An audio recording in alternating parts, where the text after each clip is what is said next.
There's a secret conversation happening inside you right now. It's between your mind and your heart, and they are talking constantly.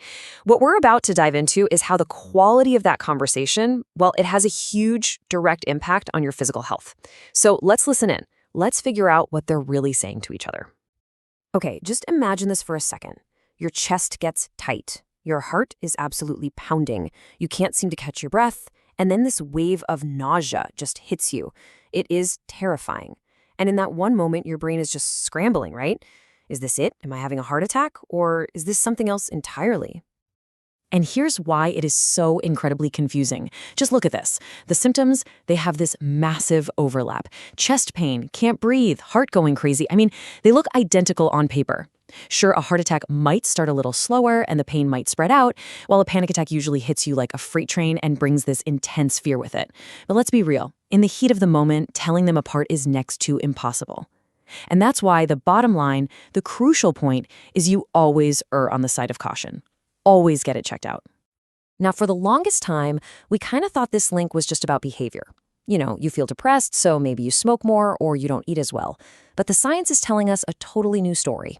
It turns out the biological and chemical stuff that can trigger mental health issues, they are the very same factors that can influence heart disease. This connection isn't just in your head, it's literally hardwired into your body. It's physiological. So let's start with the darker side of this internal conversation. Let's talk about how our own minds can launch an attack from within, one that directly targets our hearts. Research has basically given us a lineup of the usual suspects, the main psychological attackers. We're talking about chronic stress, depression, anxiety, that feeling of constant anger and hostility, and of course, social isolation. And I want to be super clear, these aren't just bad moods. These are states of being that science has now linked to a much higher risk of developing heart disease. So you're probably asking, how does a feeling become a physical threat? Well, it starts right here, with a mouthful of a term called endothelial dysfunction. The easiest way to think about it is this. Your blood vessels have this super delicate non-stick inner lining. That's the endothelium. When it gets damaged by things like chronic stress, it just can't do its job anymore. Blood flow gets worse and inflammation starts to build up. This is the very first physical domino to fall. And look at this. This data from a study just shows the damage so clearly. As stress levels go up, watch what happens. The bars that show healthy blood vessel function, they just plummet. And at the exact same time, the bars showing inflammation in the body, they skyrocket. It's not a theory. It's a direct, measurable, physiological assault on your body. And the evidence, it just keeps stacking up. Get this, a major meta-analysis back in 2017 sifted through all the data, and what it found was that major depressive disorder was linked to a just staggering 72% increased risk for cardiovascular disease. 72%. That is not a small correlation. That is a massive warning sign. And it's not just depression. That feeling of being lonely, of being socially isolated, something a lot of us have felt, right? That alone is associated with about a 30% increased risk of having a heart attack or a stroke. So that feeling of being disconnected, it doesn't just hurt your mind. It physically puts your heart in danger. But here's where the story takes a much-needed turn. Because if our minds can be the source of the attack, well, they can also become our most powerful shield. So let's talk about how we can flip the script and actively protect our hearts. This is the big question, isn't it? If things like stress and anxiety can physically damage our cardiovascular system, does the opposite hold true?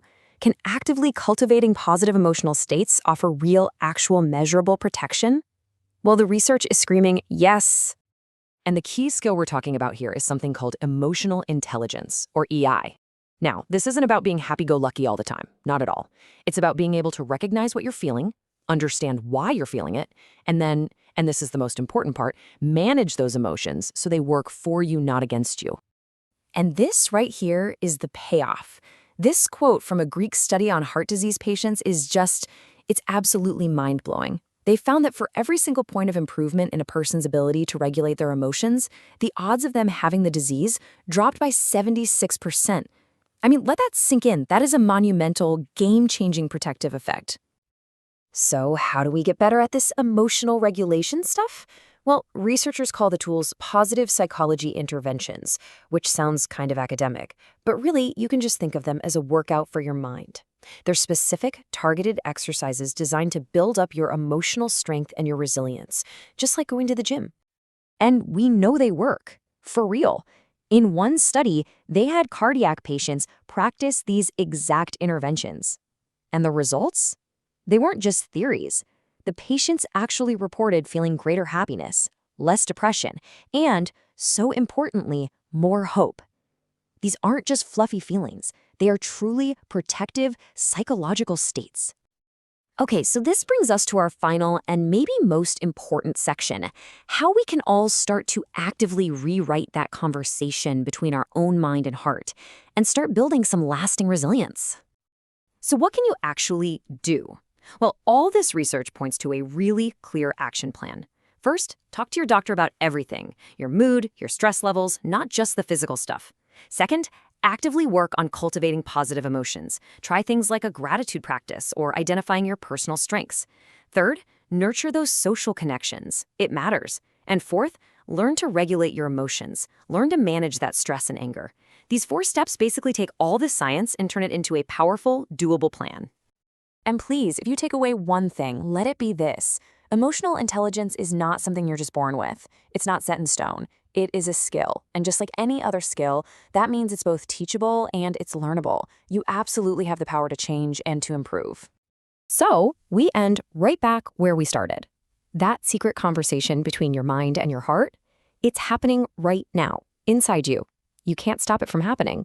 But what you can do is become its conductor. You can influence the tone, you can change the content, and you can shape the outcome. So the only question left is, what are you going to teach them to say?